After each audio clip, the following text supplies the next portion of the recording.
My name is Karin, actually. I know it's spelled Karin, but my parents made it exceedingly difficult. I have been a vet for 20 years. We started the Joburg Wildlife Veterinary Hospital 5 years ago, actually, on the 15th of March. We'll be been open for 5 years. And maybe just on a little bit before I get to pangolins, because I can speak about pangolins for days, just about who we are. We're a non-profit organization. We only work with small and medium indigenous wildlife, animals without owners. So things that have been displaced or injured or human-animal conflict type of thing. We're both a veterinary hospital and a wildlife rehab center. We are the only one of its kind in South Africa. Everybody else is just a rehab center, which then takes the animals to a vet. But we sort of melded the two, and it works really well. Our goal is always to release the animals back into the wild. They don't go. Photos of him, but he was quite a large male, and I really didn't know which side. I know it's spelled Karin, but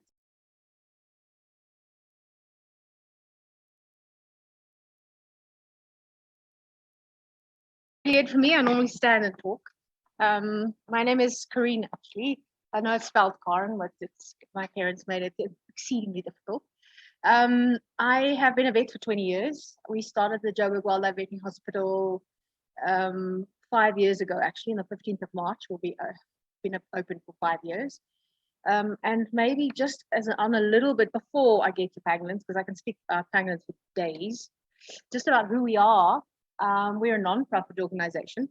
We only work with small and medium indigenous wildlife, animals without owners. So things that have been displaced or injured or human-animal conflict type of thing. We're both a veterinary hospital and a wildlife rehab center. We are the only one of its kind in South Africa. Everybody else is just a rehab center, which then takes the animals to a vet. But we sort of melded the two, and it works really well. Our goal is always to release the animals back into the wild. They don't go into a sanctuary or a zoo or a cage. The ultimate goal is for them to be released again. And since 2017, we've seen over 9,000 animals and more than 300 different indigenous South African species. Just to show you a couple of them, obviously on the left is a caracal, and in the middle is a little Anconi flay rat. I don't know if you guys know what that is. I think with this club you should. It's prey species to many, many animals, and actually what it's eating is a blade of grass. So it's this tiny. And the one on the right is a little rusty bat, is a tiny pipistrelle bat. And then black-winged kite. In the middle, I can ask. Sorry, I'm just going to interrupt. Sorry, I'm just going to interrupt there. We're still seeing your screen. We're not seeing you moving down. We just see my passion for pangolins actually for the whole slideshow. So maybe you should just try and share the application so we can see the whole thing. How do we do that? Go down to the bottom. There's a share screen. And what you do is you just check on the share screen, and then you can say what you actually want to share. So then you can choose what application or what the whole screen itself. That's much better. Excellent. Can you see it now? Does it move? Yes, that's perfect. Thank you very much. Great. Now we moved. Okay. So everybody's with it. Okay. And then there's the black-winged kite, and this one I always throw in. Just can you tell me what the one in the middle is? Can you guess what type of bird?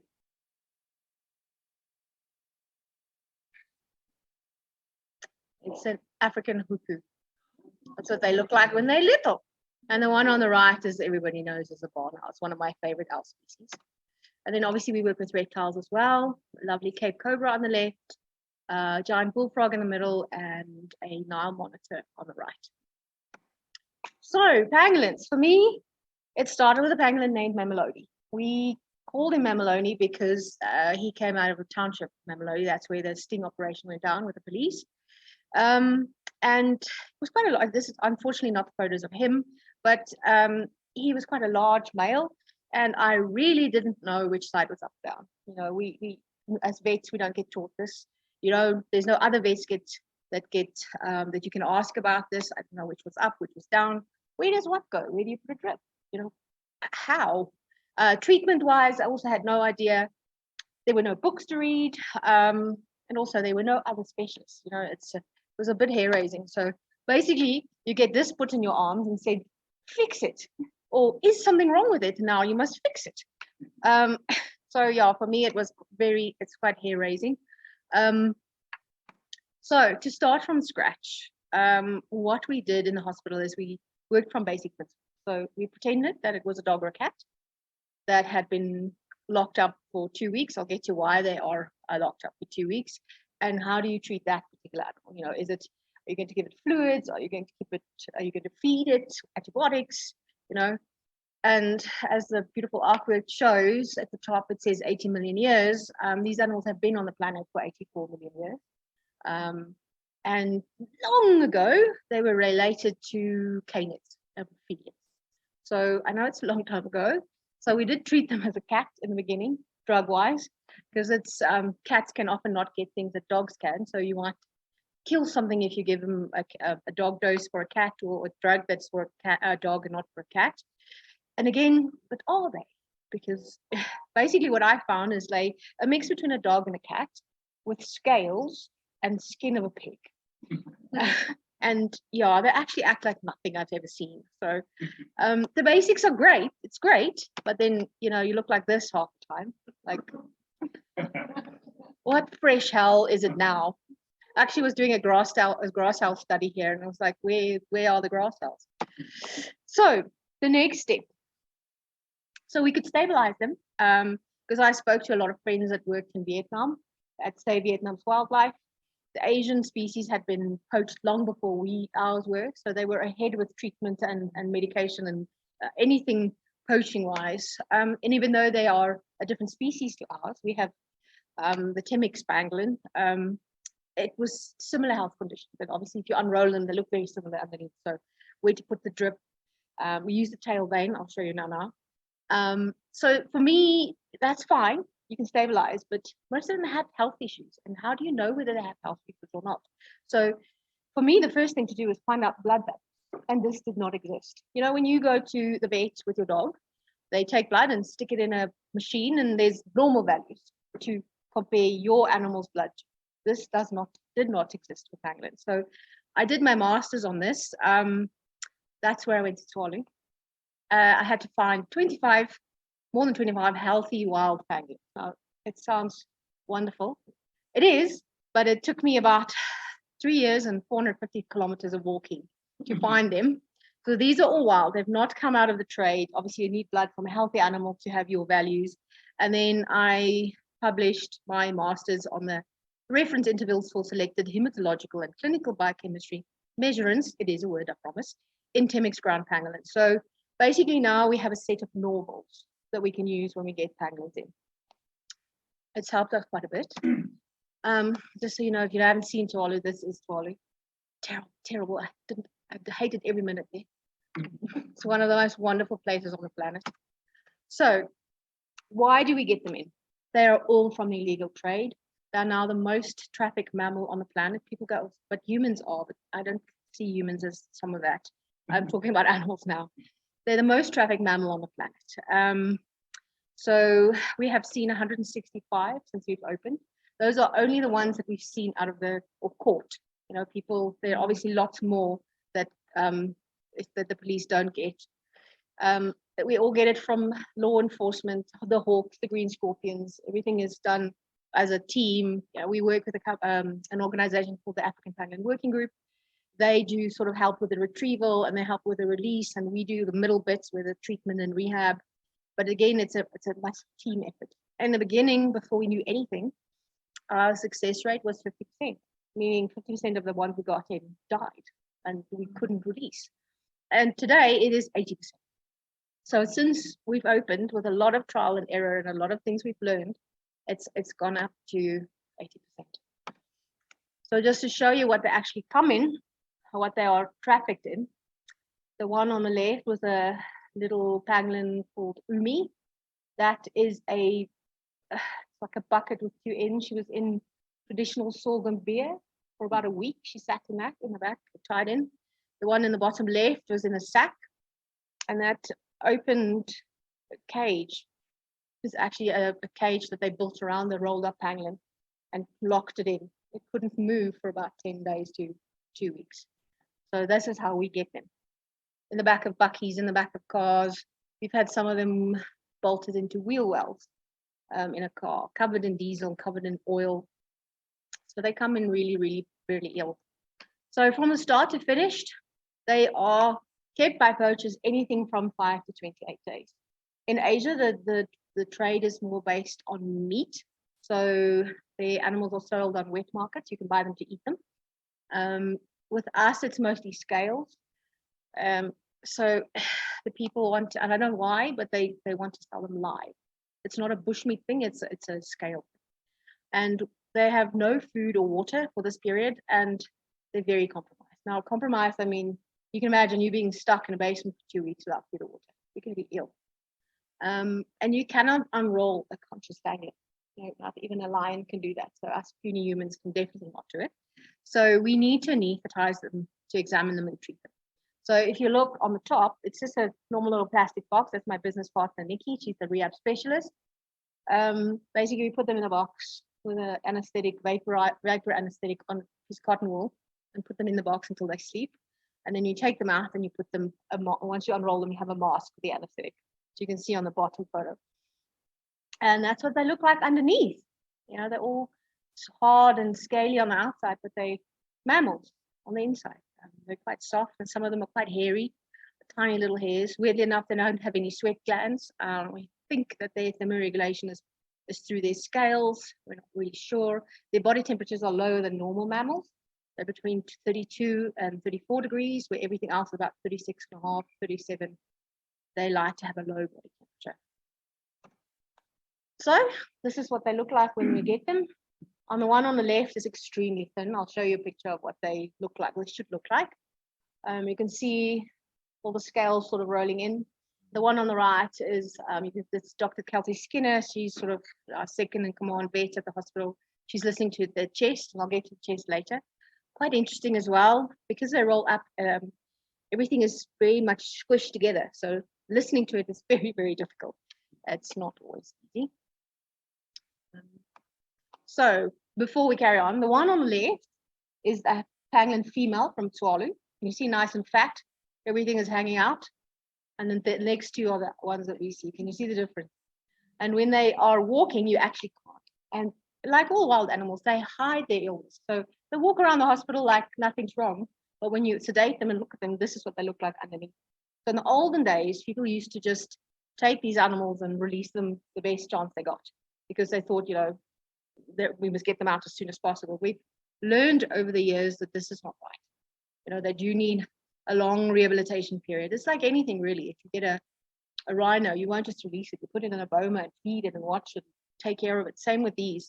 Just a little bit trickier than other animals when it comes to eating, especially. So what we look for is obviously emaciation. They have a slow metabolism, but 2 weeks without food is a long time. They have very bad wounds. You can imagine if you rolled up in that thing, you sit in your own feces and urine for 2 weeks. Imagine the burns and the deep, deep infections they have. Pussy fly, everybody knows mango fly, that's been poaching, I think. It's not normal for them, but most of them that's been kept next to a kraal or tied to something, they are in wet, moist conditions, and these things can lie their eggs there. They have nasty, nasty worms. Again, all wildlife have worms, but in stressful situations where they don't have food, the worm burden goes up. And some of them actually get anemic from the number of worms they have. So the next one is exocrine pancreatic insufficiency. Basically, what that means is their pancreas are so tired they actually cannot make enzymes. So whatever food they eat doesn't even get digested. It just gets pooped out again. Refeeding syndrome. Everybody knows the story about the Jewish people that were liberated from the Nazi camps and were fed, and half of them died because of it. Very similar situation. Slow and steady introduction of food again. And then lungs, very, very important, we've learned. So we are privileged enough in Johannesburg to be close to a lot of specialist facilities who can help us. We do our in-house blood tests, the hematology and biochemistry. Thankfully, my master's was done with a certain machine, and we were donated this machine so I could put all the values on there. So it's very nice just to use in our hospital.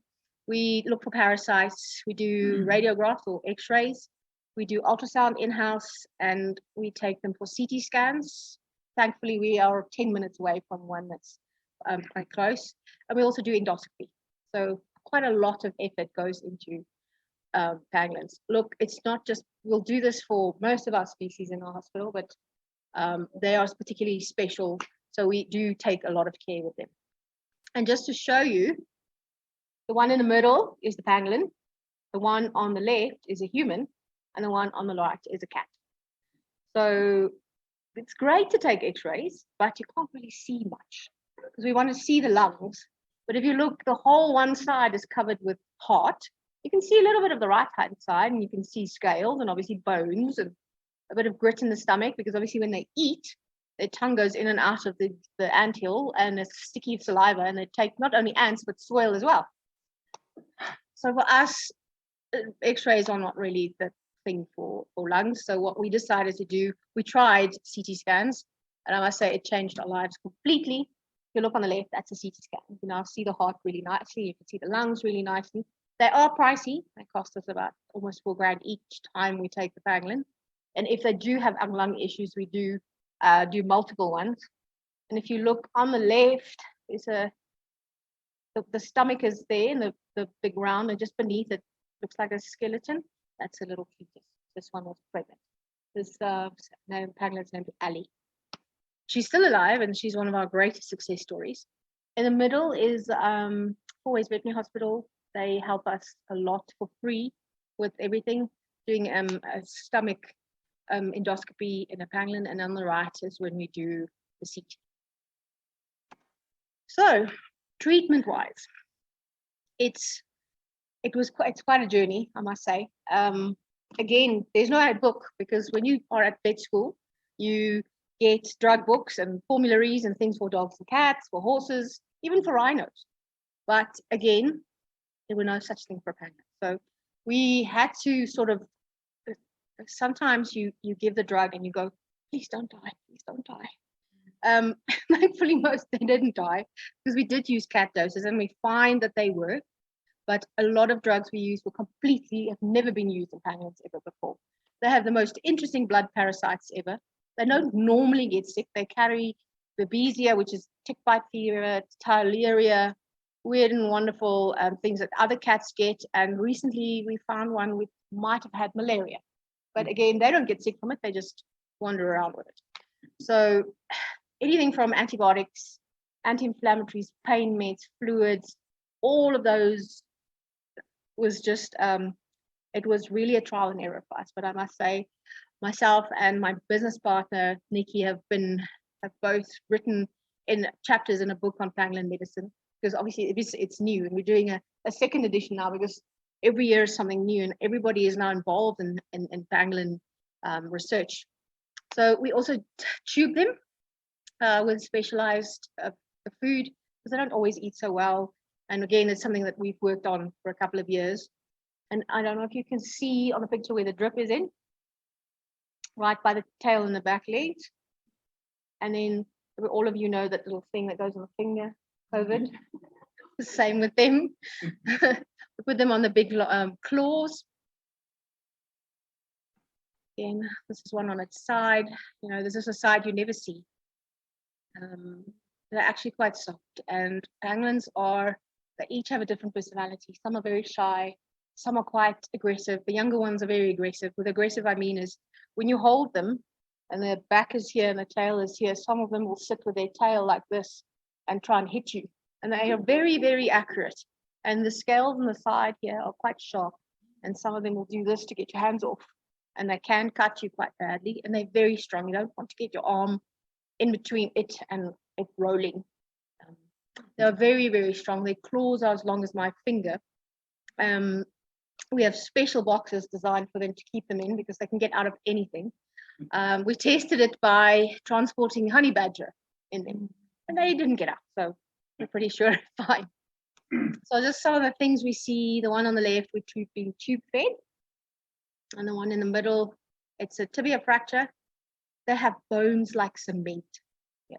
the specialist surgeon that did the repair here, he was shocked at, he had to use, I think he said something that they use for bull terriers to not get it out.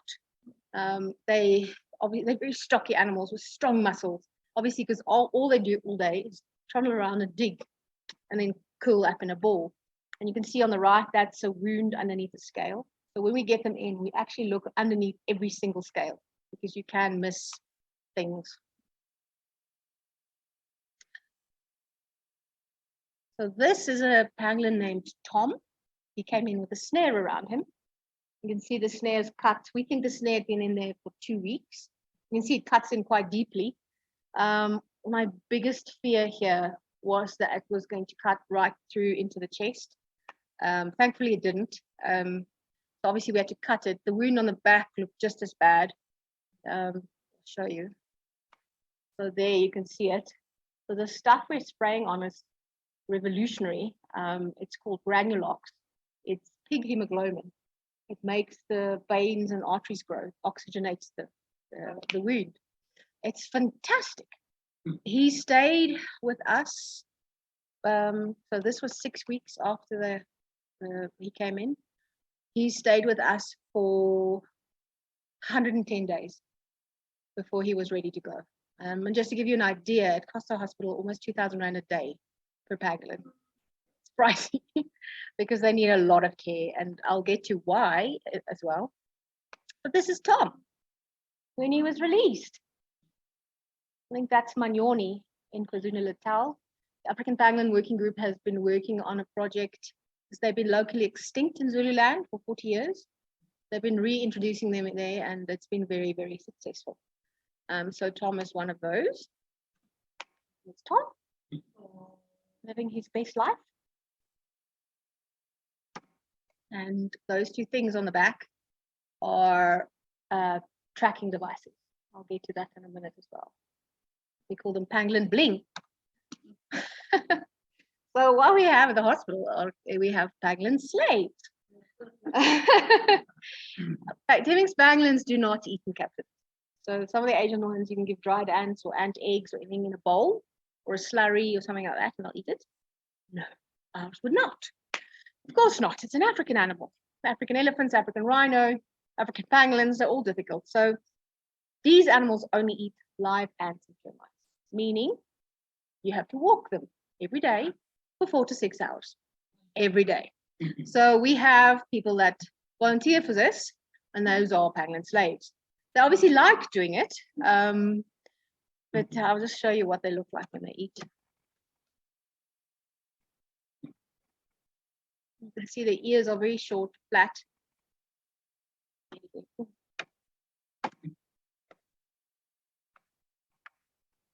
They actually don't just eat termites. People only think they eat out of termite mounds. They don't. They do like pugnacious ants, those big black things that bite. Favorite things. And they're actually quite fussy. We have an area where we walk them. We have about 6 or 7 ant species and termite species.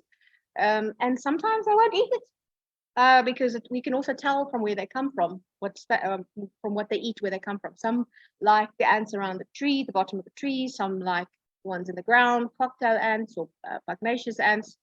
And some just sure, they're very fussy. Most of the time when you walk, you look like, please eat. And then they will go. And then you just walk, and it's at night. They're nocturnal. I forgot to say that. This is at night. So, yeah, and they're very quiet. They don't make any noise. They don't have teeth. All they want to do is eat ants. And then sometimes they're going to be clowns. So you see that little blue thing? We drill holes in the scales. They can't feel. It's like a nail. And we put these little lights on that you take dogs out to walk, that flash.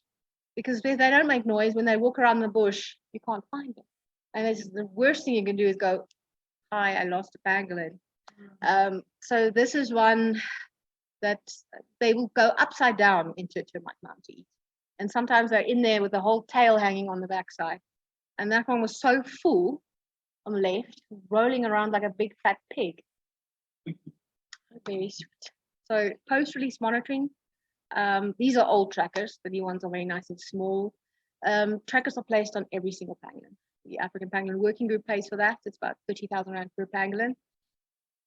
The biggest reason is we've learned that a slow, soft release into a new territory works well. We lost pangolins before with just hard release. So hard release is meaning everything is fine, the hospital is good, you're healthy, go. And then 2 days later, they would be dead. So what we've learned is, like any other mammal, you need to make sure that they know where the food is, they know where the neighbors are, they know who the neighbors are. Some of them might come from places where they don't have elephant or rhino. So for them, it's quite scary. You can imagine coming, because most of the pangolins we think that in our trade come from Zimbabwe or Botswana. So then we have to find places for them here. And they have massive territories. They can walk 10, 15 kilometers a night. So at the beginning, we had VHF tags on them. And then the next day they'd be gone, because it's 2-3 kilometers. That's that little bleepy thing that you walk around with. They'd be out of range. So satellite was unfortunately the next step. So that was the very first one, was nice and big, but nowadays it's small. And they are fantastic at getting these things off. They will go into a rock and break it off. A hyena that play with them, or lion, will bite it off and run away with it. It'll go into the river. It's sure. But and it's quite a commitment. Everybody wants us to release pangolins on their property, but it's a 6 month to 2 year commitment with a team on the ground. And you release them for the first 3 weeks. You have to see them every single day. You have to weigh them every single day, because weight is the easiest way to see whether they're doing well or not. And we know now that they have to have a lot of weight, because in the beginning they do run around a lot because they have no idea where they are. And they have to find everything and find a burrow. They live in burrows. So it has to be where there are aardvark or porcupine or warthogs, things that live in holes, because it often shares it with those animals. And this is also how we know that what we're doing is right. You know, how can you measure your success on something that you don't measure afterwards? You know, we treat them and it's wonderful, but we had to measure it afterwards to see that what we're doing in the hospital is right or wrong, actually. Just want to show you what the happy fat pangolin looks like. With her bling on. This is Ali again. So the story with Ali is that she came into our hospital pregnant. And it's always a happy and a sad day when we get them pregnant, because yes, it's another one, but sad because stress can make them abort. So she was one of the ones that we wanted to really get out quickly, to get her to a place where she can have a pup in the wild. And she went up to Limpopo and she was released, and then we didn't hear anything. And suddenly the African Pangolin Working Group field manager, Francois, sent us a picture of her and her baby in the burrow. It was absolutely magical. And what we've seen since is a wild male had come into the burrow with her and her baby. And with other mammals, you'd go, oh, it's going to die. Not at all. She actually left the baby with the male and went to eat. Like, you babysit, I'm going to go eat now. And that baby, it was about a year and a half ago, has already dispersed. And she and that male has since mated and had another pup successfully. So for me, that is the epitome of good rehab. A rehabilitated animal, mating with a wild male and being part of its wild folk. Thank you very much. One other thing. Put it in here. One of my other favorite species is a dusty. I love them. I have raised many of them. My whole house is overrun by them. Questions, please ask questions. Yes. And from the Zoom audience? Let me jump in. Yeah, okay. Just close this. That one's name is Fat Dust. Right, let's what a fascinating talk. We'll take a couple of questions from our live audience and then a couple from our Zoom audience. I think Mariam, yeah. Yes, Karen, that was great. That was wonderful talk. You know, most of us know absolutely nothing about so for tonight. Could you tell us a bit about their lifestyle and this role of defense mechanism you described? Yes, I have no idea. So Mariam's question is about life cycle and the defense mechanism of rolling up. So pangolins, the only defense mechanism is to roll up. I think they can see me as well. Is to roll up into a tight ball. And like I said, not even a lion can. They do have natural predators. When they're younger, things like honey badger can eat the babies or the younger ones, lions or hyena. And oftentimes when they're found in the daytime and the big predators play with them, the heat will kill them. And that's how they get in. We've had ones been squished by elephant, how elephant are. We've had some of them eaten by crocodile, but the rolling up is their biggest defense. And sadly, that's also the reason why they poach, for their scale. How long do they live? How many babies do they have? We have no So- idea. We have So no how- idea. The question is, how long do they live? How many babies? We do have they no idea. We think they live 18, 20 years, maybe more. The research is still ongoing. They have one baby or one pup, we call them pups, every 18 months. So their life cycle is quite slow. If you think that, I think in 2020, 97 tons of pangolin scales were confiscated, which is 160,000 animals. Wow. One sitting is quite a lot. They can never keep up with that. Any other questions from the live audience?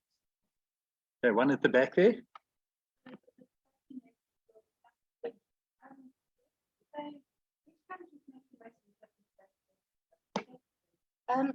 So, Yeah, the question was, where do most of these the scales go to, or where do our pangolins end up? It's an Asian traditional medicine. So they've been using it for actually thousands of years for anything from headaches to increased lactation to cancer.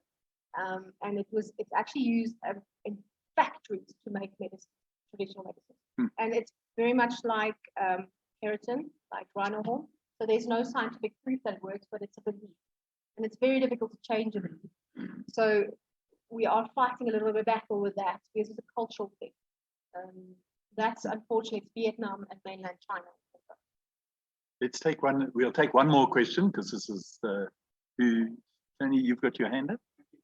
Thank you, Karen. Yes. I have two questions. What's the best control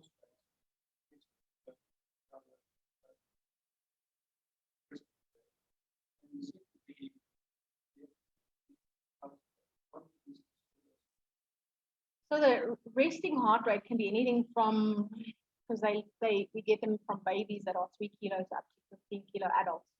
So there's quite a big range. Normally under anesthetic, it's 60 to 70. And when they're awake, maybe 100, 120.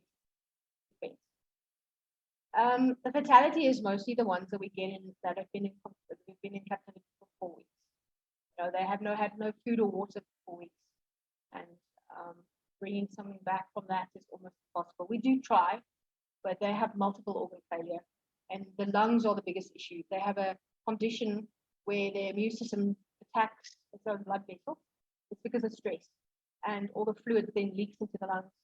And if you don't stop that soon enough, or you can't treat it, they basically drown in their own body fluid. And it's all to do with stress. And the longer they are in a captivity, the smaller our success rate. Okay. I think, sorry, John, I'm going to just hand over to you, Lewis, just to field. Are there any questions from our on our Zoom audience or have been posted on the chat? Piers asked, can we be hopeful that pangolins will still be around in 100 years? Piers wants to know if pangolins will be around in 100 years. Sadly, if we don't do something about it now, they won't be in the next 10 years. There are insane amount of poaching going on. If you take rhino horn, elephant, ivory, lions, and put them all together, it's not even remotely. You probably count them by 10. What you get with pangolins, because they are easy to poach. You don't need a gun. You walk, put them in a backpack, walk across the border. That's why. Any other Zoom questions? Okay, we'll take one more question from our live audience. Jonna in the back there.